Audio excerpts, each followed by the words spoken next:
a qué se refieren los teólogos cuando hablan acerca de la providencia de Dios? Estás escuchando Aviva Nuestros Corazones con Nancy DeMoss de Wolgemuth en la voz de Patricia de Saladín.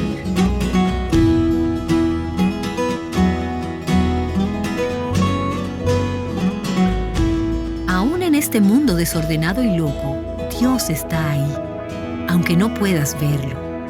Él siempre está vivo, siempre activo tras bastidores, muchas veces escondido, pero siempre, siempre, siempre, trabajando para el bien de su pueblo y para su gloria. Y quién sabe si para un tiempo como este has llegado al reino. ¿Sabes en qué parte de la Escritura encontramos este versículo? Esther capítulo 4, versículo 14. De esta porción tomamos el lema de una de nuestras conferencias Mujer Verdadera, Ahora es el tiempo, la primera para Latinoamérica que se llevó a cabo en el año 2015 en Santo Domingo, República Dominicana. Te recuerdo que a través de nuestra página web puedes ver los videos de esta conferencia, así como los de nuestra pasada conferencia Mujer Verdadera 17, que se llevó a cabo en Querétaro, México. Busca los videos de estas conferencias hoy en avivanuestroscorazones.com. Bien, con el programa de hoy damos inicio a la serie Esther, Mujer de Dios en el tiempo de Dios. El capítulo 4, versículo 14 del libro de Esther es parte de la interesante historia que estamos a punto de explorar. Si pensabas salir para el cine, quédate con nosotros para sumergirte en una historia asombrosa. Aquí está Nancy con nosotras. Estoy muy emocionada con el estudio del libro de Esther que he estado haciendo en los últimos años y también durante estas últimas semanas mientras nos preparábamos para estas grabaciones. Permítame ofrecerles un poco de trasfondo. Yo creo que esta historia es muy familiar para la mayoría de nosotras, pero recordarán que Esther era una joven judía que vivía en la capital del Imperio Persa, alrededor de 450 años antes de Cristo. Aproximadamente 100 años antes, los judíos habían sido deportados de su tierra natal, de Jerusalén a Babilonia, como una disciplina de Dios por su pecado. Ellos estuvieron cautivos en Babilonia durante 70 años, y luego, después de estos años, el imperio babilónico fue derrotado por los persas y Dios levantó un rey pagano, el rey Ciro, quien le dio a los judíos la libertad de ir de vuelta a su tierra natal. En ese momento, 50,000 judíos retornaron a su tierra. Ahora, parecerían ser muchos, pero en realidad era un pequeño porcentaje de todos los judíos que vivían en ese tiempo en el imperio persa. El resto de los judíos se quedaron en Persia. Ellos habían vivido allí ya por generaciones, habían asimilado la cultura. Y al leer el libro de Esther vemos que muchos comentaristas creen que aquellos que se quedaron en Persia estaban fuera de la voluntad de Dios, que se habían secularizado y que no estaban buscando a Dios. Y yo creo que eso pudo haber sido cierto para muchos de ellos, pero aún así Dios tenía un plan para su pueblo, para la nación judía, y Dios quería traer al Mesías al mundo a través de ese pueblo. Dios tiene un plan, pero Satanás siempre tiene un contraataque. Y en este caso, el plan de Dios fue atacado por un hombre llamado Amán. Amán era enemigo de los judíos. Y aprenderemos por qué a medida que vayamos estudiando este libro. Y Amán llega a tomar la segunda posición en esa tierra, la posición de primer ministro de este imperio. Y contando con el apoyo del rey, que en ese tiempo era el rey Asuero, Amán toma la determinación de exterminar a toda la raza judía, a toda la población judía. Como podrás imaginarte, entre los judíos se desencadena una total confusión. ¿Qué hacemos? ¿Qué haremos? La situación parecía no tener solución. Pero justo en ese tiempo Dios trae a una joven. Una joven, probablemente solo una adolescente. Una joven sin un trasfondo que le permitiera llegar a ser algo grande para Dios. Una mujer que saldría de una serie de circunstancias extremadamente difíciles e increíbles. Dios levanta a esta mujer llamada Esther para que sea su instrumento para salvar al pueblo judío. Y es una historia increíble. Es una historia de valor y coraje. Es una historia de fe. Es una historia de la providencia, del plan y del poder de Dios. Y mientras voy estudiando este libro, me asombra la cantidad de similitudes que hay entre la cultura del Imperio Persa de hace 2500 años y la cultura de Occidente del siglo XXI. Estas dos culturas, la del Imperio Persa y nuestra cultura, están obsesionadas con la riqueza. Y podemos observar alcoholismo, poder, diversión, inmoralidad sexual y promiscuidad, exaltación de la belleza física, religiones falsas, personas malvadas siendo promovidas a grandes posiciones de poder, muy poca conciencia de la existencia de Dios y muy pocas personas que realmente creen que hay un Dios que marca una diferencia. Y es un reto para nosotras, como también lo era en el tiempo de Esther, el vivir como una hija de Dios en un mundo que no reconoce a Dios. Y creo que este libro nos ayudará mientras tratamos de hacer eso precisamente. Ahora, quiero motivarte a través de estas próximas semanas y nos tomaremos nuestro tiempo con el libro de Esther. No vamos a apresurarnos a través del mismo. Son 10 capítulos y nos tomaremos varias semanas. Pero quiero motivarte a leer el libro de Esther por tu cuenta. Léelo una y otra vez, como lo he hecho yo en estas pasadas semanas. Y cuando lo hagas, quisiera motivarte a buscar 3 cosas. 3 temas o 3 hilos conectores a través del libro de Esther. Primero verás que se está desarrollando una batalla entre 2 reinos. En primer lugar tenemos al reino del hombre y luego tenemos el reino de Dios. El reino del hombre que es natural, el reino de Dios que es sobrenatural. El reino del hombre que es visible corresponde a lo que se puede ver. El reino de Dios que es invisible. El reino del hombre que es terrenal y el reino de Dios que es celestial. El reino del hombre es un reino de oscuridad y el reino de Dios es un reino de luz. El reino del hombre es temporal, es vulnerable a ser derrocado, pero el reino de Dios es eterno, nunca será derrocado. Y como bien le dijera Daniel al rey Nabucodonosor décadas antes, el Dios del cielo levantará un reino que jamás será destruido. Y este reino no será entregado a otro pueblo. Desmenuzará y pondrá fin a todos aquellos reinos, y Él permanecerá para siempre. Así que mientras leemos este libro, quiero que estés alerta para ver la batalla entre estos 2 reinos, el reino del hombre y el reino de Dios. Número 2. Busca contrastes entre 2 tipos de personajes en el libro de Esther. Hay 2 tipos de personajes, y son tan diferentes como la noche y el día. Uno es el rey Jerjes, o como se le llama en algunas traducciones, el rey Asuero. Es la misma persona. El rey Jerjes y Amán, quien era el segundo hombre en poder sobre la tierra. El rey Asuero y Amán. Ambos representan un tipo de persona y representan el reino del hombre, el reino de oscuridad. Ellos muestran las características de aquellos que pertenecen al reino de la oscuridad. Son hombres malvados.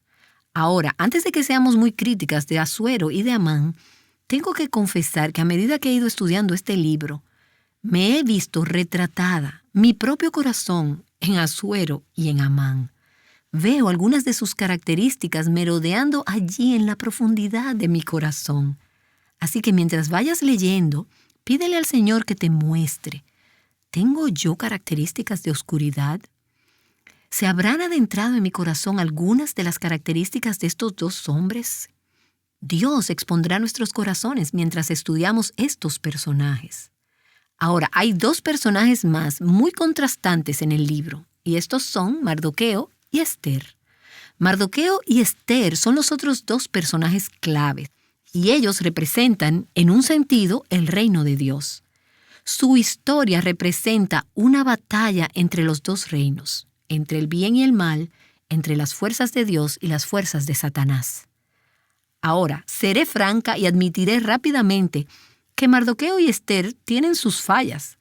Ellos no son individuos perfectos y hay mucho debate entre los comentaristas de si ellos eran realmente personas temerosas de Dios.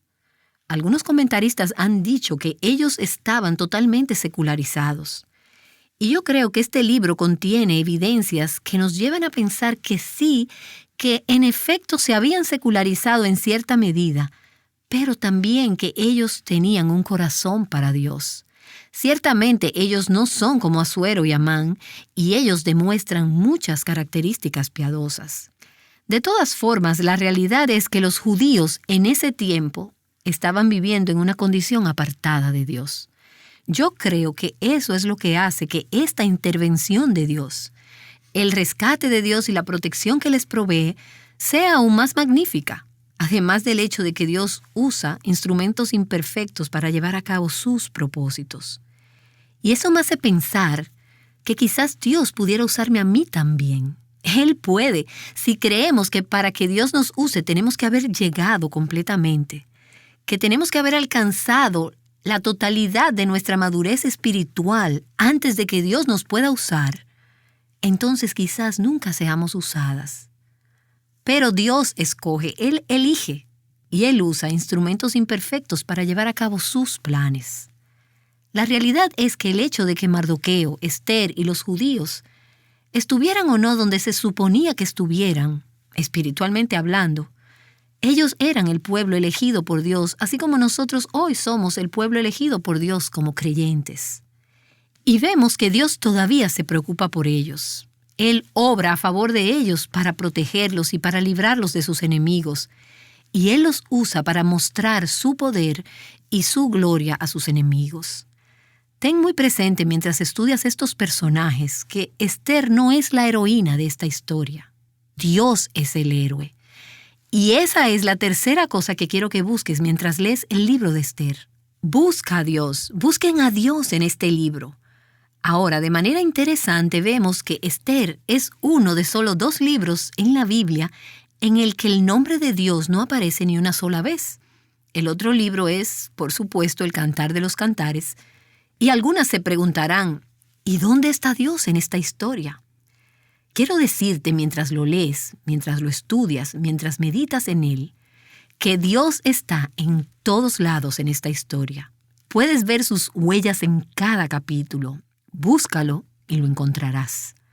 Y estas son algunas de las cosas que encontrarás mientras buscas a Dios. Encontrarás su fidelidad a su pacto y a su pueblo, aun cuando ellos eran infieles. Verás el control soberano de Dios sobre cada circunstancia, sobre cada situación y cada asunto del hombre. Dios tiene el control sobre el rey Asuero y sobre el malvado Amán. Él es un Dios que tiene el corazón del rey en sus manos. Dios siempre tiene la última palabra.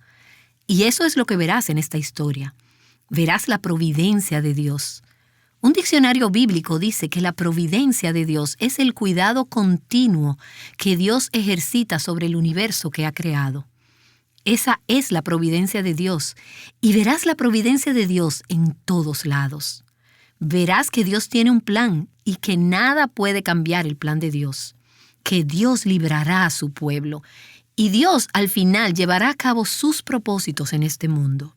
Esta historia, al estudiarla, al meditarla, me ha ayudado a reconocer la invisible mano de Dios en mi vida, siempre presente, siempre trabajando. Y solo quiero recordarte que aun cuando no puedas ver a Dios, cuando no puedas ver lo que Él está haciendo en tu matrimonio, o en tu clase, o en tu trabajo, o en tu iglesia, o en este mundo loco y desordenado, aun cuando no puedas verlo, Dios está ahí. Él siempre está vivo, activo, tras bastidores, sin poder ser visto, escondido muchas veces, pero siempre, siempre, siempre trabajando para el bien de su pueblo y para su gloria. Así que Dios nos dio esta historia increíble, inspirada por Él, para que nos maravillemos de su providencia, para que nos maravillemos de la forma magistral en que Dios orquesta y teje cada detalle y cada circunstancia de nuestras vidas y del universo entero. Vamos a leer los versículos 1 y 2 de Esther capítulo 1. Aconteció en los días de Asuero, el rey Asuero que reinó desde la India hasta Etiopía, sobre 127 provincias, que en aquellos días, estando el rey Asuero sentado en su trono real, en la fortaleza de Susa, y detengámonos por un momento y observemos lo que estamos leyendo aquí. Este es el imperio persa. Era un imperio muy vasto que iba desde la India, hoy lo que es Pakistán, en el lado oeste, hasta lo que llamamos Etiopía en el oeste. Y esta sería la región norte del Nilo, área que incluye hoy día el sur de Egipto, todo Sudán y el norte de Etiopía. Un gran imperio. Y en ese tiempo había como 100 millones de personas. Este es un gran imperio. Ahora bien, Susa era la residencia de invierno de los reyes persas. Y algunas de sus traducciones dirán Susán, pero es lo mismo. Susa es como le llama la versión de la Biblia de las Américas. Susa estaba básicamente en el centro del imperio. Hoy en día eso es Irán. Allí era donde estaba Susa. Y seguramente recordarás que años antes Daniel y Nehemías, algunos años después, sirvieron a reyes en Susa, probablemente en ese mismo palacio. Y de pronto verás el nombre del rey que aparece 3 veces en estos 2 primeros versículos. Asuero, o como puede aparecer en otras traducciones, el rey Jerjes. Es el mismo hombre. Asuero era su título persa, que significa alto padre o rey venerable. Y era conocido también como Jerjes el Grande. Ese era su título griego. Gobernó sobre el imperio persa desde el 486 hasta el 465 a.C. Él era el gobernador soberano sobre la mayor parte del mundo conocido de ese tiempo. Sin duda, el hombre más poderoso en la faz de la tierra en ese tiempo. Él era orgulloso, era rico y era controlador. Y este primer versículo nos dice que Asuero reinaba. Versículo 2, y se sentaba en su trono real. Él era un hombre que tenía autoridad absoluta, una gran autoridad.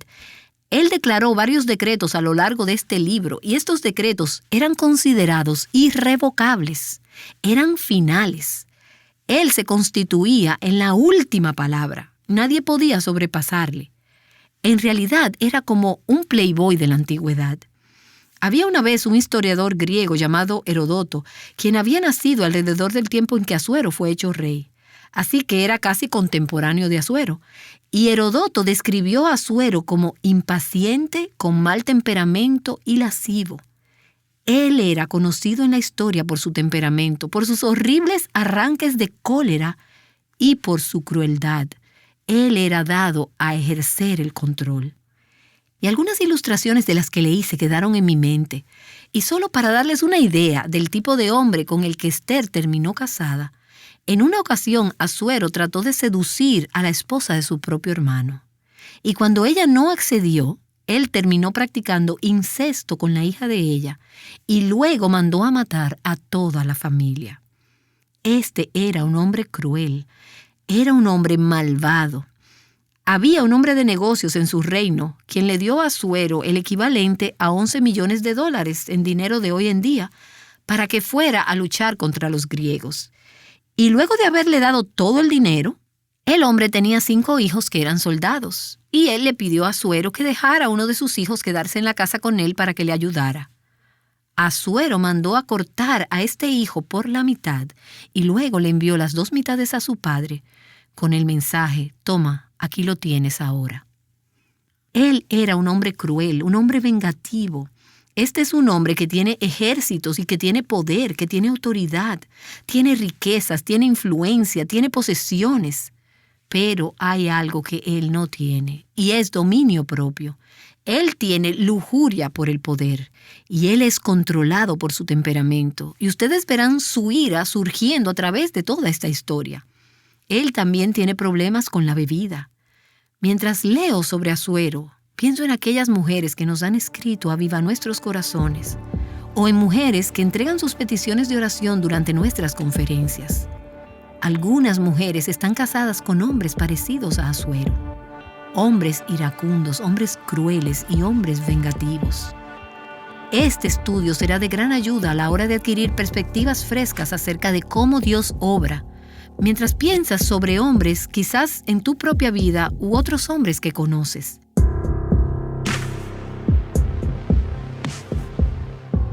Nos encontramos en el primer programa de la serie titulada Esther, Mujer de Dios en el tiempo de Dios. Nancy regresará para concluir el programa de hoy. ¿Ves cualidades del rey Asuero en tu vida? ¿Ves algo de Esther? Bien, nuestro equipo ha preparado un recurso devocional que te asistirá para hacer de estas enseñanzas de la Biblia algo personal. Te ayudará a ver elementos de la historia de Esther que quizás no habías considerado antes. Se trata de un folleto en formato digital titulado Esther, Reina en el Exilio, aprendiendo a confiar en Dios en un mundo hostil. Nos gustaría enviarte este recurso como agradecimiento por tu donación. Visítanos en avivanuestroscorazones.com, apóyanos con tu ofrenda y descarga tu recurso. Adquiérelo hoy para que sintonices esta serie con tu recurso a mano. Bueno, muchas de nosotras nos identificamos con Esther de alguna manera u otra, y fácilmente pensamos en alguien que nos recuerda al rey Asuero. Ahora, sé honesta contigo misma. Si te vieras en un espejo, ¿hay algo de ti que te recuerde al rey Asuero?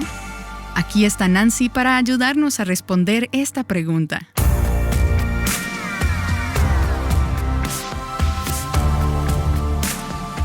Debo decir que algunas de nosotras tenemos algo de Asuero en nuestros corazones.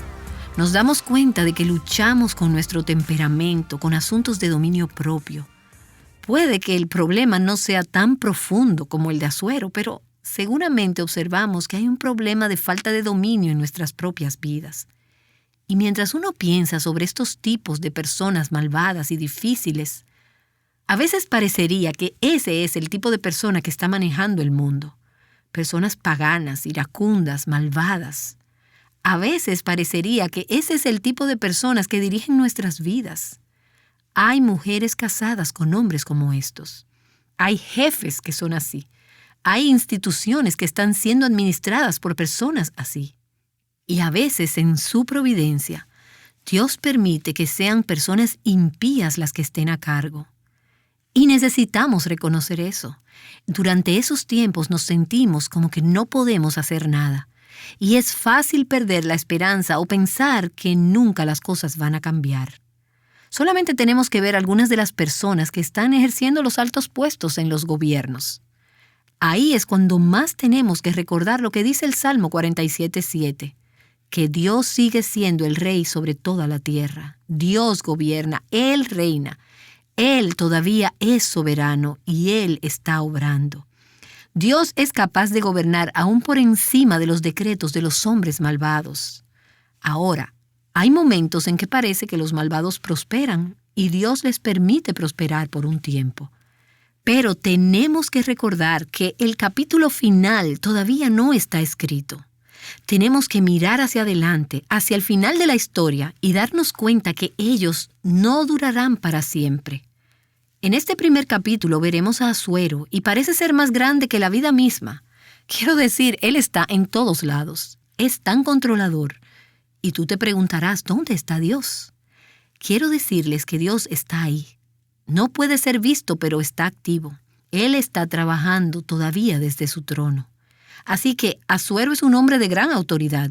También vemos en este capítulo que tiene gran abundancia y una gran arrogancia. Y estos son solo algunas de las palabras que vinieron a mi mente mientras leía el capítulo 1.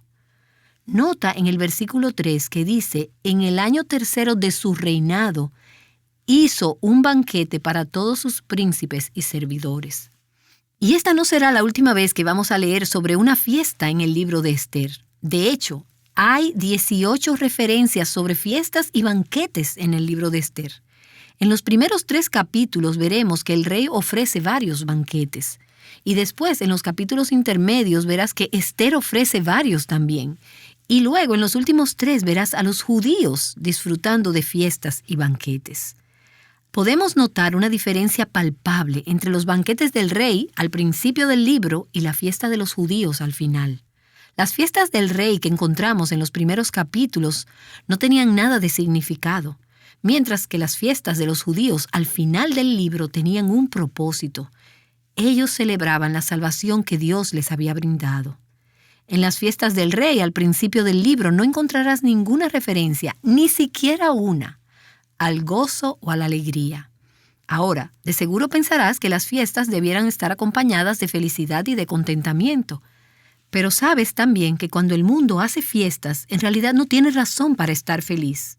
Las fiestas del rey Asuero no tenían ninguna referencia al gozo o a la alegría. Y por el contrario, en los últimos 3 capítulos, cuando leas sobre las fiestas que los judíos tuvieron al final del libro, verás muchas referencias a felicidad y alegría. Ellos celebraban con contentamiento de corazón porque ellos tenían algo por qué celebrar. Y veremos más adelante qué era lo que celebraban. También verás que las fiestas del rey al principio del libro comenzaron con celebración, pero terminaron con tristeza. Cuando llegamos al final del libro encontramos que los judíos comenzaron entristecidos, pero terminaron con celebración. Y es que Dios transforma el llanto en alegría para su pueblo. Así que vemos en el versículo 3 del capítulo 1 que el rey Asuero ofreció una fiesta para todos sus oficiales y siervos. Estando en su presencia los oficiales del ejército de Persia y Media, los nobles y los príncipes de sus provincias, y él mostró las riquezas de la gloria de su reino y el esplendor de su gran majestad durante muchos días, 180 días. ¿Ves las enormes riquezas? ¿Ves su arrogancia? Él está jactándose.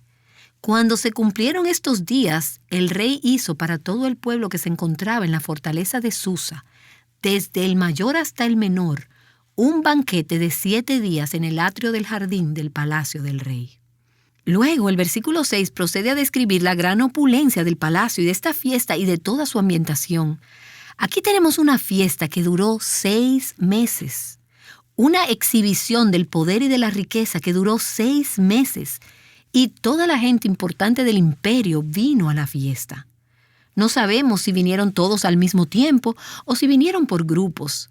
Pero había gobernadores presentes, los más grandes de la milicia, líderes de negocios, líderes cívicos.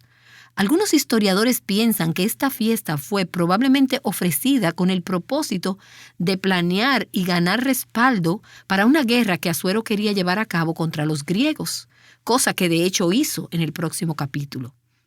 Y durante este tiempo él estaba desplegando toda su riqueza, quizás tratando de probar que tenía los recursos necesarios para llevar a cabo una guerra contra Grecia. El clímax de todo este evento, de estos 6 meses, fue un banquete masivo para todo el pueblo en la ciudad capital. Era una semana de fiesta, una semana de bebida en el ambiente más opulente posible. Y puedes notar el orgullo del rey, puedes notar su arrogancia. Él lo tiene todo, tiene autoridad, tiene afluencia y es orgulloso. Y él quiere que todos vean lo mucho que él tiene. Bueno, veremos que todo ese orgullo eventualmente fue la causa del rompimiento de su matrimonio, porque el orgullo siempre precede la caída. Y aún así, este orgullo de parte de este rey humano fue algo que Dios usó para demostrar su poder y su reino, que reina sobre todos los reyes y los reinos de esta tierra. Esta es Nancy DeMoss de Wolgemuth trayéndonos enseñanza práctica de la palabra de Dios. Espero que permanezcas con nosotras a lo largo de esta serie para que puedas escuchar cómo Dios usó a este rey tan arrogante para la gloria de su nombre. Esther se encontró en una situación con la que muchas mujeres se pueden relacionar. ¿Cómo te manejas cuando tienes un esposo alcohólico? O quizás estás enfrentando otro tipo de dificultad. El lunes continuaremos estudiando la historia que encontramos en el libro de Esther. Te esperamos aquí en Aviva Nuestros Corazones. Escudriñando la Escritura juntas. Aviva Nuestros Corazones con Nancy DeMoss de Wolgemuth es un ministerio de alcance de Life Action Ministries.